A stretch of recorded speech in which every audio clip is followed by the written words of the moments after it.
What's up, chat? How we feeling? Making it up today.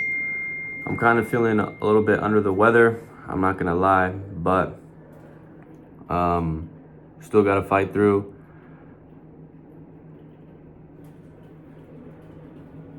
And yeah, we'll see. Let's get into it. Number 5. Okay, so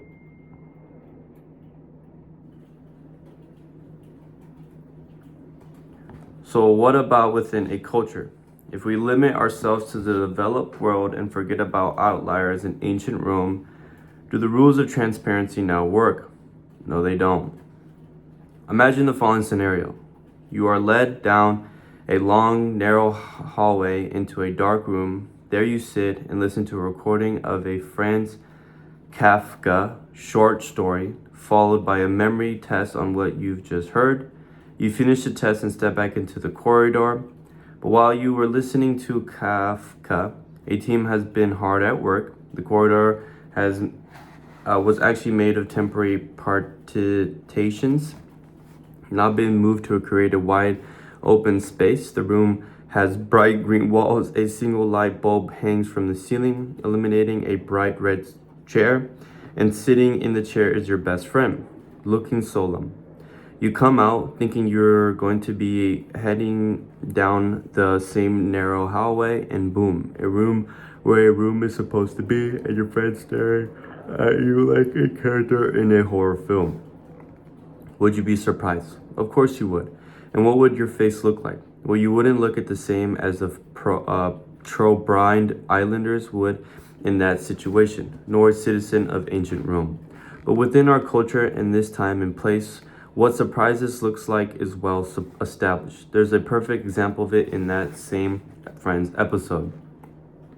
Ross' roommate Joey rushes into Monica's apartment and discovers two of his best friends trying to kill each other, and his face tells you everything you need to know. AU 1 plus 2, eyebrows shooting up plus AU 5, eyes going wide plus AU 25 plus 26, which is your jaw dropping.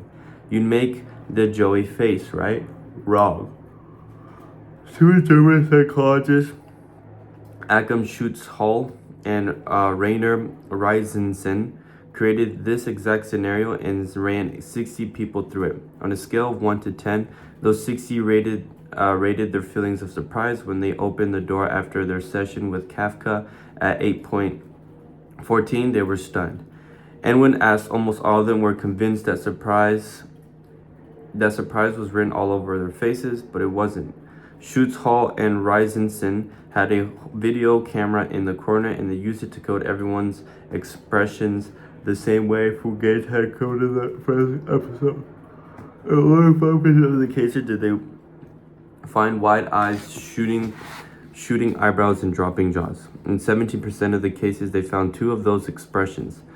In the rest, they found some combination of nothing, a little something, and things such as knitted eyebrows that you wouldn't necessarily associate with surprise at all.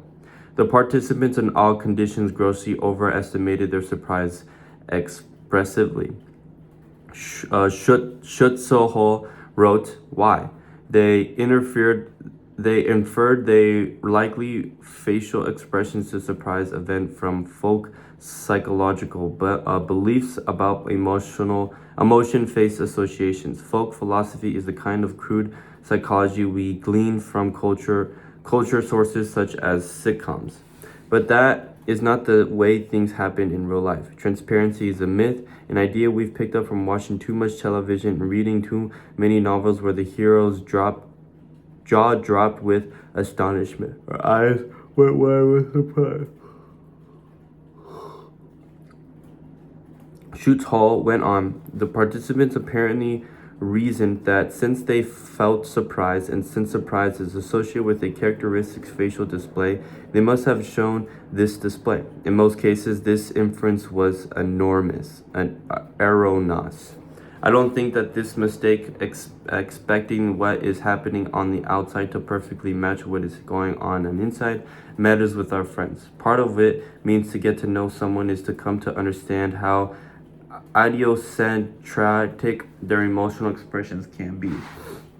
My father was once in the shower in a vacation cottage that my parents had rented when he heard my mother scream. He came running to find a large young man with a knife to my mother's throat. What did he do? Keep in mind that is a 70-year-old man, naked and dripping wet. He pointed at the assailant and said in a loud, clear voice, "Get out now," and the man did.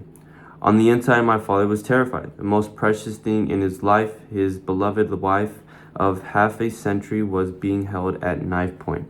But I doubt I doubt very much that fear showed in his face. His eyes didn't go wide with terror, and his voice didn't jump on octave. If you knew my father, you would have to other stressful situations, and you would have come to understand that the frightened face, for whatever reason, was simply not part of his repertoire.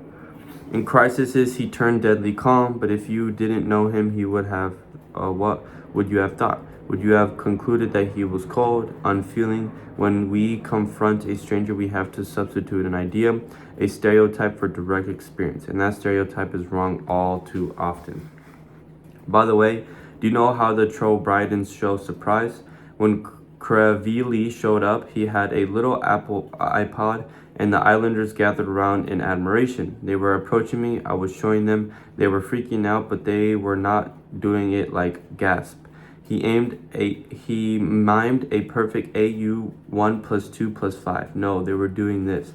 They made a noise with this tongue against his palate. And that is number 6. We'll finish out the chapter tomorrow. Gonna get some rest tonight. But yeah. Very interesting to see.